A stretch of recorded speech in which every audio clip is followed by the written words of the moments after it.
आकांक्षा दुबे की मां मधु दुबे ने मुझसे बात की।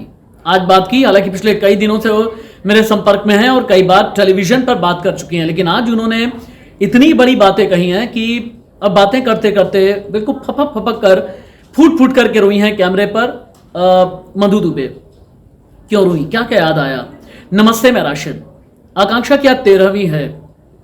13वीं के दिन मधु दुबे, आकांक्षा की मां, ने मुझसे बात की, फूट फूट करके रोने लगी। मैंने उनसे ये पूछा कि आप वो माँ हैं जिसने अपने कोख से बच्ची को जन्म दिया, इतने भर में रोने लगी। मैंने उनसे ये पूछा कि पहली याद आपके जहन में अभी भी ताज़ा होगी ना, जब अपनी बेटी को अपने गोद में लिया होगा? फिर उनका गला इतना ज़्यादा भर आया कि मुझसे ही सवाल नहीं किया गया। लेकिन इस इंटरव्यू में आकांक्षा की माँ मधु दुबे ने मुझे ये बताया कि अनुराधा सिंह, जो आकांक्षा दुबे की दोस्त हैं, वो समर सिंह के मुखबिर के तौर पर काम कर रही थी, यानी जल्दी अंतिम संस्कार कराने की फिराक में थी। ये उन्होंने कहा, मैं नहीं कह रहा हूं। लेकिन हाँ, मधु दुबे इशारा ये कर रही हैं कि जब तक सीबीआई जांच नहीं होगी तब तक दूध का दूध पानी का पानी नहीं होगा। अभी भी पुलिस की जांच पर पूरी तरह से भरोसा नहीं है, यानी सीबीआई जांच होनी चाहिए, ऐसा आकांक्षा दुबे की मां मधु दुबे को लगता है। मधु दुबे का भी ये कहना है कि अनुराधा से ये पूछा जाए कि क्यों उन्होंने अंतिम संस्कार कराने में जल्दबाजी की। हालांकि हमारी कई अलग अलग किरदार से बात हुई। नेहा गायकवाड़, जिन्होंने ये बताया था इंडिया न्यूज के कैमरे पर आकर के कि समर सिंह काला जादू कराता था।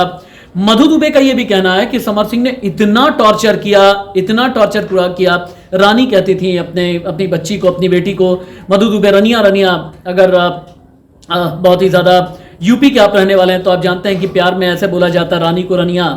और मधु दुबे फूट फूट करके रोते हुए ये कहती हैं कि मेरे रनिया की जान ले ली इस समर सिंह ने, और समर सिंह ही बार बार टॉर्चर करता था, पैसे हटने के लिए परेशान किया करता था, रिश्ते में धोखा खाया है आकांक्षा दुबे ने। कुछ दिन पहले मैंने आपको एक वीडियो भी दिखाया था इंस्टाग्राम शोरील पर, जो अपलोड किया था कुछ दिन पहले आकांक्षा ने, और ये कहा था कि जो लोग मारते पीटते हैं किसी की बेटी को रिश्ते में बांध करके, ऐसे रिश्ते का फायदा ही क्या, वाकई फायदा ही क्या?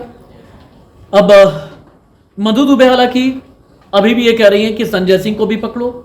मधु दुबे के वकील की ये कह रहे हैं कि भाई, ब्राउन केमिकल जो पेट में मिला है, इसका राज क्यों नहीं खुल रहा है? जब 11,000 का बिल बना, आकांक्षा दुबे ने कुछ खाया क्यों नहीं? बार के अंदर कोई जवाब देने वाला क्यों नहीं? ब्रेकअप पार्टी क्यों की गई थी? ब्रेकअप पार्टी में मौजूद श्रद्धा कौन है? ब्रेकअप पार्टी में जो मौजूद था अरुण या संदीप, ये लोग कौन है? मिस्ट्री मैन, मिस्ट्री वुमेन के बारे में पता क्यों नहीं चल पा रहा? अगर ये आकांक्षा के दोस्त हैं तो इंसाफ की लड़ाई में ये लोग सामने क्यों नहीं आ रहे हैं? क्या ये लोग पुलिस इन्वेस्टिगेशन से डर रहे हैं, बचना चाहते हैं, या राज कोई और है? आगे आने वाले दिनों में पता चलेगा। नमस्ते।